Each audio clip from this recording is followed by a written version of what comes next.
What's up, you guys? It's CEC Roadshows here. Today's discussion is going to be all about the time I met Matt the Franchize at Walt Disney World. I'm excited. I'm really excited to tell y'all what happened. So let's jump right in. Okay. So as some of you may not already know, I was at Walt Disney World back in fall of 2019 for my birthday.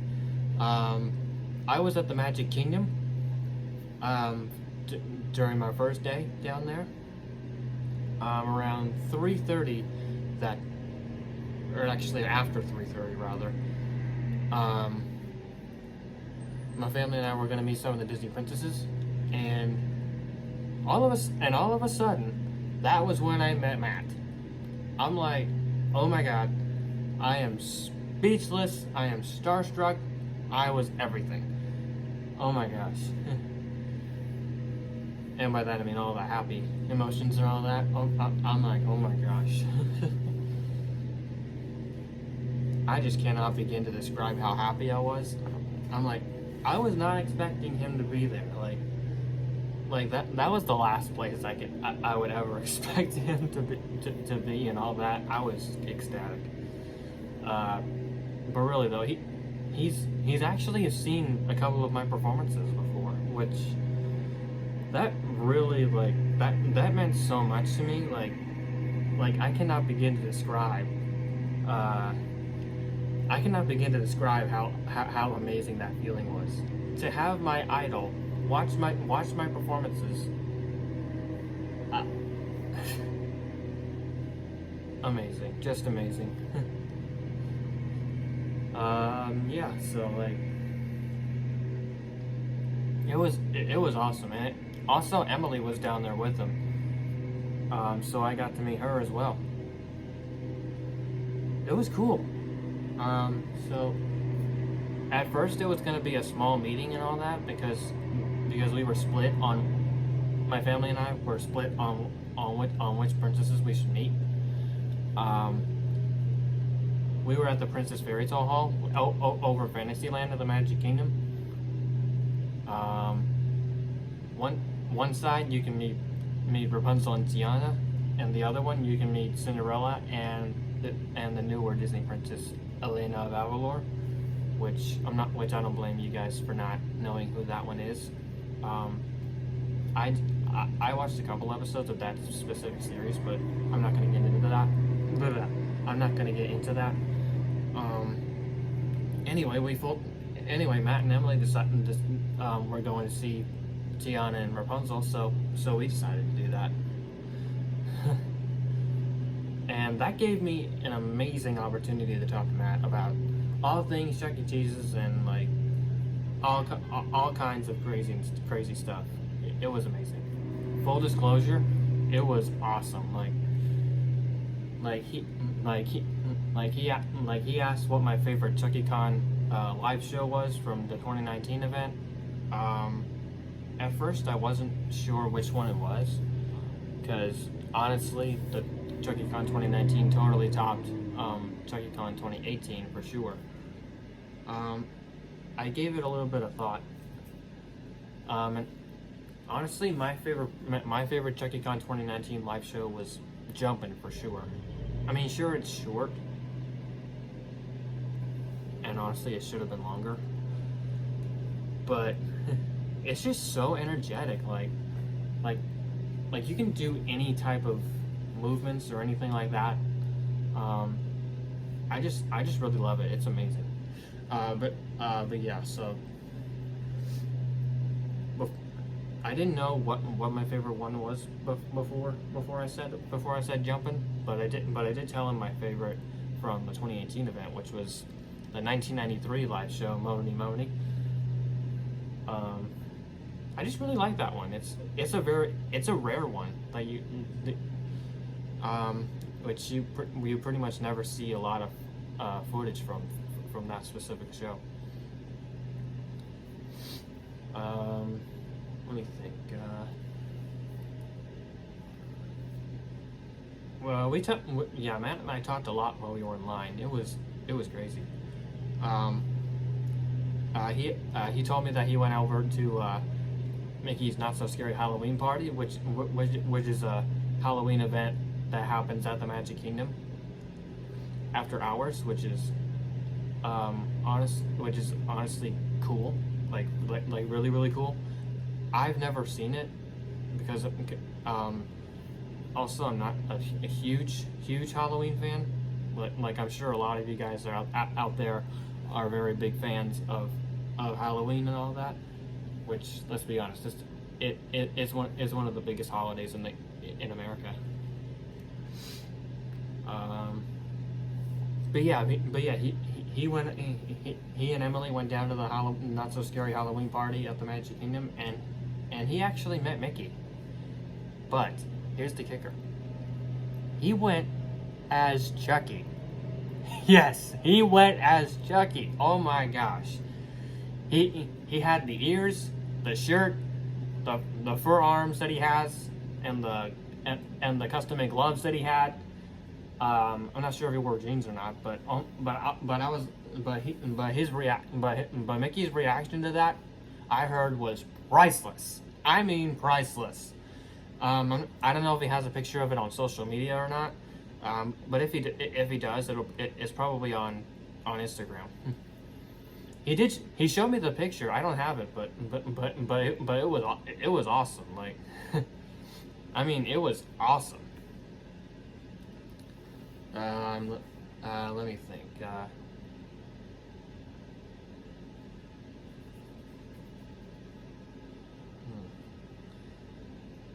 I did talk to Emily too.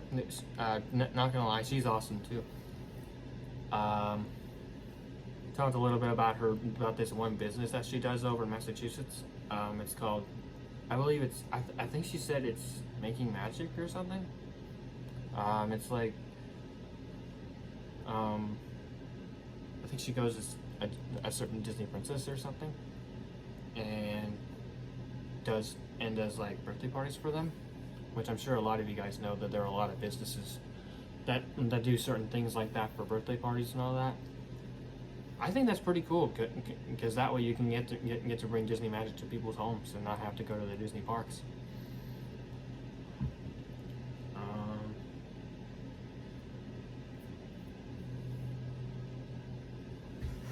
Now Matt actually told me a lot of details in regards to ChuckyCon 2020, which sadly never happened because of the pandemic. But he made me swear to not say anything. So I am keeping my lips sealed. I am keeping my promise to him. I am not gonna say nothing. Okay, so let's see. If there is another ChuckyCon coming, I do hope it'll be next year.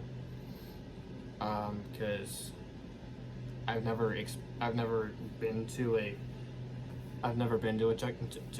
like a cheese convention or a ChuckyCon or anything like that. I really hope to go to one someday because I've seen the replays on Matt's YouTube channel. It's, oh my gosh, it looks like so much fun. I really love the panels with Matt Daniel, the head of the entertainment department, and the panels with Duncan Brannon and Jeremy Blado. I think the panel with Duncan and Jeremy, that one was honestly my favorite because we got to hear a lot of what their favorite memories have been over the last 20 years as voicing those characters.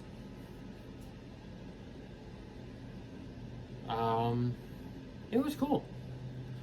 Yeah, it was really cool, and I'm glad that Matt Daniel actually teased a new Chucktober live show at the time. None of us knew what it was. It was definitely a lot of hype. And that new live show being the Werewolves Opera Frankenconga, which that one was. It was good, but not very up. Well, I mean, sure it was upbeat, but like wasn't really the best, honestly. compare that to the Them Bones live show. That one is amazing. Also, it really doesn't surprise me that the Werewolves on Frank and Congo lasted only a year. Let me think. But yeah, meeting Matt the Franchize in person was incredible. Absolutely incredible. I mean, it was honestly mind-boggling. I talked with him for 45 minutes in line until it was their turn to meet the princesses. I'm like, oh my gosh. I would really, really, really love to work with the ChuckyCon staff team. I really feel like I would bring a lot to the table. Or should I say, bring a lot to the team? That would be amazing. Also, for those of you that are watching this,